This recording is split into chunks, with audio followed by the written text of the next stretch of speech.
ഇന്ന് ധനുമാസത്തിലെ തിരുവാതിര നാളാണ്. നമ്മൾ രാവിലെ തന്നെ ദശപുഷ്പങ്ങൾ പറിക്കാൻ വേണ്ടി ഇറങ്ങിയിരിക്കുകയാണ്. നമ്മുടെ വീടിനടുത്തുള്ളൊരു പാടാണിത്. ഇപ്പോൾ ദശപുഷ്പം 10 തരമുണ്ട്. ഇപ്പോൾ നമ്മളിപ്പോൾ പറിച്ചുകൊണ്ടിരിക്കുന്നത് കറുകയാണ്. ഈ കറുക കൂടാണ്ട് നിലപ്പന, കയ്യുണ്ണിയും, മുക്കുറ്റി, പൂവാങ്കുരുന്ന്, ചെറുള, ഉഴിഞ്ഞ, വിഷ്ണുപ്രാന്തി, മുയൽ ചെവിയൻ, തിരുതാളി, ഈ 10 കൂട്ടങ്ങളാണ് ദശപുഷ്പങ്ങളിൽ വരുന്നത്.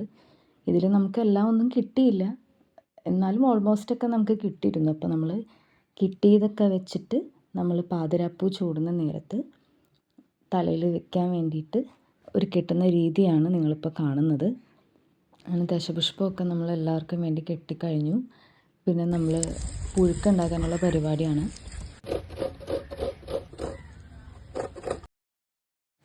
തിരുവാതിര തുടങ്ങി തീരുന്നത് വരെ നമുക്ക് വ്രതമാണ്.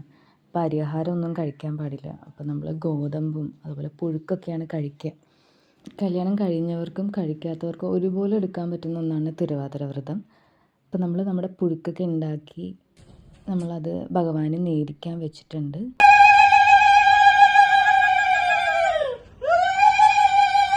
നമ്മൾ തിരുവാതിര കളിക്കുന്നത് പുതുശ്ശേരിമല ശ്രീ ഭദ്രകാളി ക്ഷേത്രത്തിലാണ്. നമ്മളെല്ലാ കൊല്ലവും തിരുവാതിര വളരെ ആഘോഷത്തോടും സന്തോഷത്തോടും നമ്മൾ നടത്തുന്ന ഒരു കാര്യമാണ്. ഇപ്പോൾ തിരുവാതിര പുഴുക്കെന്ന് പറയുന്നത് തിരുവാതിര ആഘോഷത്തിലൊരു പ്രധാന വിഭവമാണ്. ഇപ്പോൾ നമ്മൾ നേദിച്ച പുഴുക്ക് നമ്മളെല്ലാവരും കൂടെ കഴിക്കുകയാണ്. അപ്പോൾ നമ്മളിത് കഴിഞ്ഞ് വീണ്ടും തിരുവാതിര കളിക്കും, പാട്ടൊക്കെ പാടി. ഒന്നാനാം കുന്നിന്മേലൊരടി കുന്നിന്മേൽ ഒരു കൊച്ചു കന്യക പാല നട്ടു, പാലക്കീല വന്നു പൂവന്നു കായ് വന്നു, പാലയ്ക്ക് നീർക്കൊട് ശ്രീ പാർവതി. ഇനി പാതിരാക്കുളിക്കുള്ള സമയമാണ്. രാത്രി 12 മണിയായി. അപ്പം നമ്മൾ അതിനായിട്ട് പുറപ്പെടാൻ പോവാണ്. പാതിരാക്കുളിക്ക് ശേഷം അഷ്ടമംഗല്യത്തട്ടിൽ ദശപുഷ്പങ്ങൾ എടുത്ത് ചൂടി വെറ്റില മുറുക്കി അങ്ങനെ കുറച്ച് ആചാരങ്ങളും ചടങ്ങുകളൊക്കെ ഉണ്ട് കേട്ടോ. ഇനി ആരെങ്കിലും ഇരിക്കണ്ട നടക്ക്. വമ്പൻ തുമ്പി വമ്പൻ തുമ്പി വള്ളോർ കൊമ്പനെ കണ്ടോറുണ്ടോ, കണ്ടേ ഞാൻ കാവിൽ വെച്ച് നമുക്ക് ഇതിൻ്റെ ഇടയ്ക്ക് കുറേ ചടങ്ങുകളും കാര്യങ്ങളൊക്കെ ഉണ്ടായി. നമുക്കെല്ലാം ക്യാപ്ചർ ചെയ്യാൻ പറ്റിയില്ല. അപ്പോൾ നമ്മൾ ചടങ്ങുകൾക്കൊക്കെ ശേഷം മംഗലാതിര കളിച്ച് മംഗളം പാടി നമ്മൾ അവിടുന്ന് ഇറങ്ങുകയാണ്. അമ്പലത്തിൽ നിന്ന് തൊഴുത് ഇറങ്ങുകയാണ് തിരുവൈരാണിക്കുളത്തേക്ക് പോകാനായിട്ട്. നമ്മളവിടെ അമ്പലത്തിൽ നേരത്തെ തന്നെ എത്തി, നട തുറന്നിട്ടുണ്ടായില്ല. അപ്പോൾ നമ്മൾ നട തുറന്നപ്പോൾ തന്നെ നമുക്ക് ദർശനവും കിട്ടി, നന്നായിട്ട് തൊഴാൻ പറ്റി ദേവീനെ. വെർച്വൽ ക്യൂ ബുക്കിംഗ് അവൈലബിൾ ആണ്. നമ്മൾ അതില്ലാണ്ടാണ് പോയത്. എന്നിട്ടും നമുക്ക് വേഗം തന്നെ തൊഴാനൊക്കെ പറ്റി. തിരക്കുണ്ടായെങ്കിലും ദേവിയുടെ നടയിൽ വെച്ചിട്ട് മഞ്ഞൾപ്പറയൊക്കെ നിറച്ചു.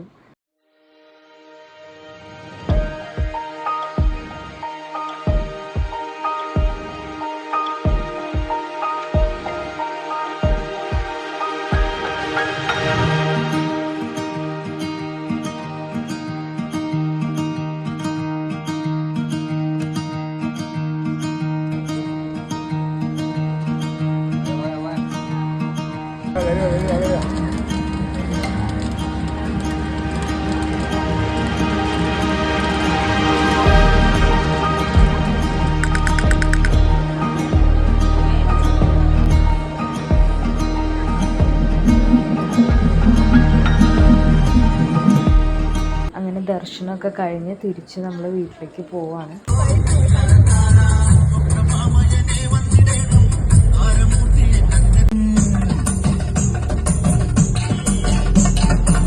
അങ്ങനെ ഞങ്ങൾ ഈ കൊല്ലത്തെ തിരുവാതിര ഇവിടെ അവസാനിക്കുകയാണ്.